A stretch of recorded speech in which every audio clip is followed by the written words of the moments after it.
Good day everyone. My name is Robert Espiago Jr. I'll be discussing the lesson 31, movement of the Earth. So, movement of the Earth has two types, which is the rotation and revolution. So, I will be discussing first the rotation. So, Earth is ingani siya. So, muna yung axis. Ano siya? So, right, axis. So, this is the rotation of the Earth. So, gikan sa west, padulong sa S. S, up, west, S. So, ang yung tuyo, pass to reverse. Counterclockwise. Paano ang tuyo nyo? Counterclockwise. Rotation of the Earth. So, this is the Earth. This Earth is nagatuloy pa counterclockwise. Paana? Counterclockwise. Counterclockwise. So, ang face, muna siya ang Philippines. So, buntag, Philippines na siya.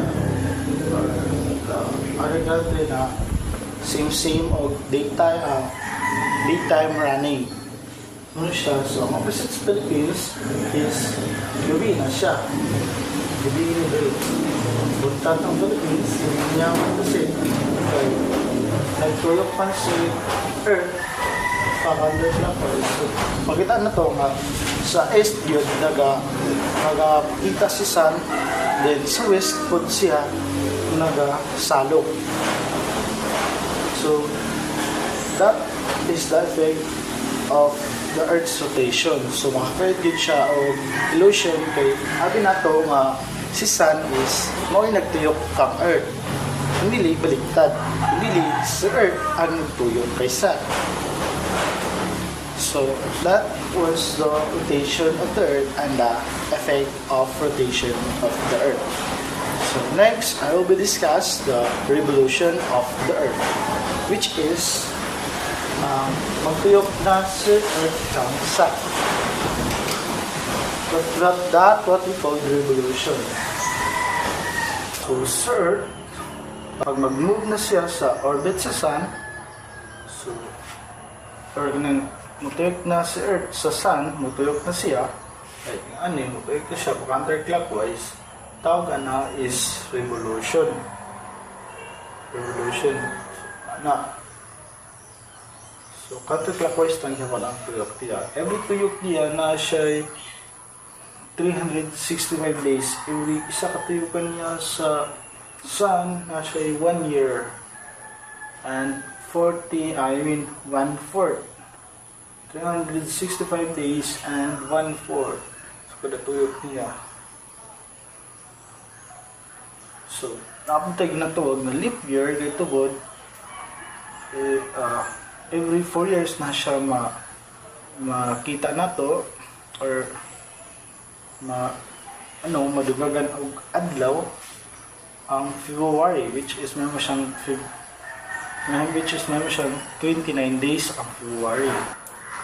So there are effects of the Earth's revolution. So magkakaw siya og 4 seasons. So the Earth takes approximately 365 and 1/4 days to complete one revolution. So siya sa katuyok is 1 year. So this moment along with the Earth's axial tilt of 23 degrees results in the 4th season, which is summer, autumn, winter, and spring. So that is the 4th season effects of Earth revolution. Now we discuss the 4th season. So the seasonal changes. So, summer, winter, spring, autumn. So si summer, mag-start siya sa June 21 or 22. In the northern hemisphere, when the North Pole is tilted towards the sun, resulting in longer daylight hours. So, si summer, mag-start din siya sa June 21 or 22. So, nakaresulta po na siya ang summer or ang North Pole is doon sa sun. Because ito na siya old. Tapos nga, daylight time. Then, winter, start around December 21 or 22.